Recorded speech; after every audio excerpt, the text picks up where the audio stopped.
Bismillahirrahmanirrahim. InsyaAllah kita akan sambung sikit perkongsian tajwid kita pada siri yang kedua ni. Okey. Untuk permulaan ni saya akan lebih kepada menjawab lah persoalan-persoalan yang sering ditanya. Okey, tentang bagaimana nak membaca perkataan ini, bagaimana nak menyebutnya, apakah barisnya dan sebagainya. InsyaAllah antara persoalan-persoalan yang selalu dapat juga adalah berkenaan dengan al-mad. Okey. Berapa harakatkah kita nak baca? Okey. Jadi seperti mana yang telah kita bincangkan sebelum ni dan seperti mana yang telah saya pesan. Okey, sebelum kita mengetahui cara bacaan, seeloknya kita tahu dulu apakah maksud di perkataan yang kita nak bincangkan ni. Okey. Al-mad. Okey, al-maddu. Okey, al-mad. Mad ini bermaksud panjang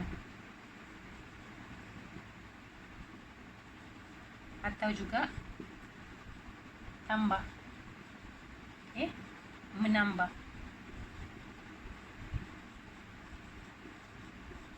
Okey, jadi apakah yang dimaksud dengan tambah? Apakah yang dimaksudkan dengan panjang? Okey, perlulah kita ketahui bahawa okey, harakat bagi sesuatu huruf, contohnya ta, okey, ti, tu. Berapakah harakat yang dibaca? Asal dia ini semua adalah satu harakat. Kita baca ta dengan satu harakat. Begitu juga dengan ti. Begitu juga dengan tu. Kita tak baca ta, ti, tu. Jadi okey, bila mana ada mad, maka bacaan itu bukan lagi satu harakat. Dia mestilah dua harakat dan ke atas. Okey, jadi sekarang kita nak bincang tentang perkara ini insya-Allah. Baik. Jadi sekiranya kita nak bincangkan tentang mad ini secara terperinci, ia adalah satu topik yang sangat panjang. Dan mad juga adalah banyak. Selain mad asli, kita ada mad fara'i yang ada berbelas-belas lagi. Okey. Jadi itulah persoalannya. Kadang-kadang ada yang kata, Ustazah, susahnya nak ingat kerana terlalu banyak hukum mad. Bagaimana nak ingat, bagaimana nak kenal. Okey. Okey, seperti mana yang semua orang tahu, kita ada 3 huruf mad di dalam Al-Quran, iaitu alif, waw dan ya. Dan cara-cara untuk kita mengetahui hukum-hukum mad yang berbelas-belas itu adalah dengan kita melihat pada huruf mad yang 3 ini. Apakah tanda, apakah selepasnya, apakah sebelumnya. Saya bagi satu je contoh. Okey. Contohnya kalau kita nak kenal mad wajib muttasil. Mad wajib muttasil. Okey, cara dia adalah selepas huruf mad yang 3 ini, salah satu daripada huruf mad ini mesti ada huruf hamzah. Mesti ada huruf hamzah. Jadi contohnya ja, a, dan dia juga pula bertemu dalam satu perkataan. Maka ini adalah mad wajib muttasil. Okey, bacaannya 4 atau 5 harakat. Dan kita ada lagi mad jaiz munfasil, kita ada lagi mad arid li sukun, kita ada lagi mad silah tawilah, mad silah qasirah, mad lazim kalimi musaqqal, mad lazim kalimi mukhaffaf, mad lazim harfi musaqqal, mad lazim harfi mukhaffaf. Banyak. Jadi inilah persoalannya yang sampai ada orang kata dia tak mampu pun nak ingat, tapi dia nak membaca Quran dengan betul, dengan harakat yang betul. Jadi adakah cara untuk kita baca dengan betul tapi dengan cara yang lebih mudah? Okey, jadi hari ini insya-Allah kita akan berkongsi pasal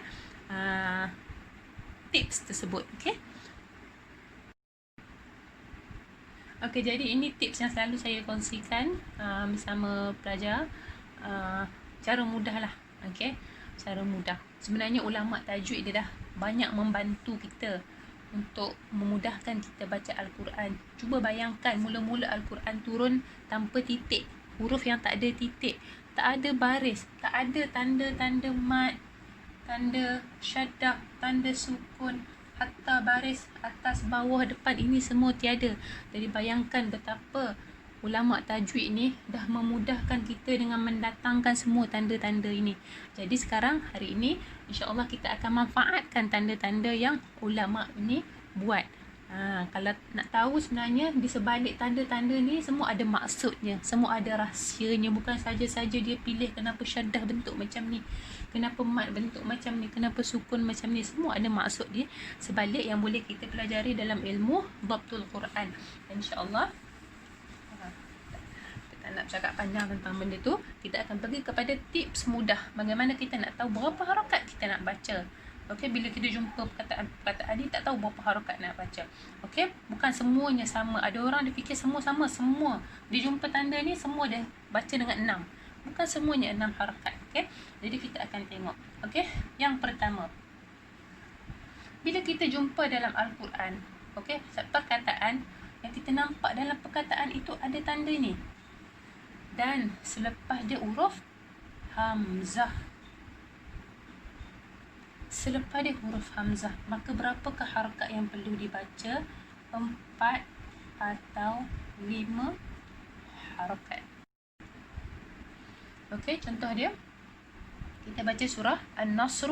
Idza jaa nasrullahi wal fath. Okey, kita jumpa dalam Al-Quran. Jaa. Kita perasan tak ada tanda ni? Dan selepas dia hamzah. Maka automatik kita tahu kita baca 4 atau 5 harakat. Apakah hukum ini? Ini adalah mad wajib muttasil. Jadi ini yang persoalannya. Ada orang kata saya tak boleh nak ingat mad wajib muttasil ke mad jaim mufassal. Jadi kita tengok tanda. Tanda panjang ini iaitu kita panggil tanda mad. Selepas dia hamzah, dia 4 atau 5 harakat. Yang kedua, contoh lain. Inna a'tayna.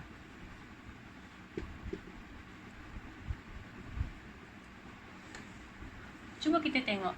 Ini tanda mad. Selepas dia huruf apa ini? Hamzah. Maka bacaan dia sama, 4 atau 5 harakat. Tapi ini adalah mad jaiz munfasil.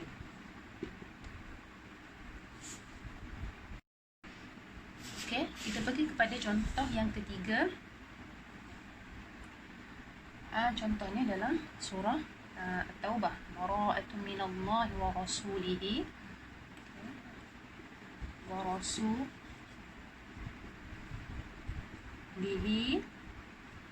Tanda ni hidayah.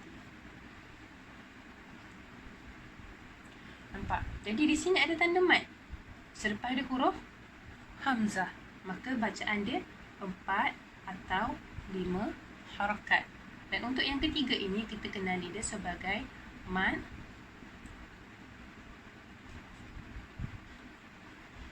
silah tawilah.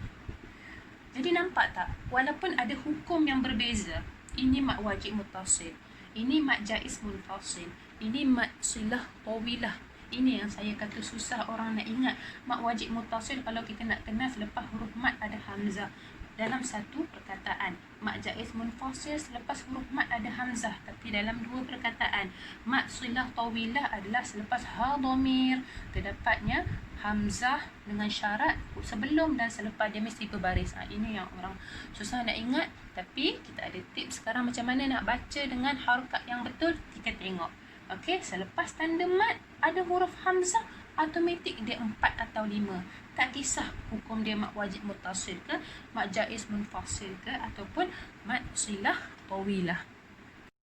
Okey, jadi ini contoh dalam Al-Quran. Selepas tanda mad bertemu hamzah, maka kita akan baca 4 ataupun 5 harakat. Wallahu a'lam bishawab. Nantikan bahagian yang kedua.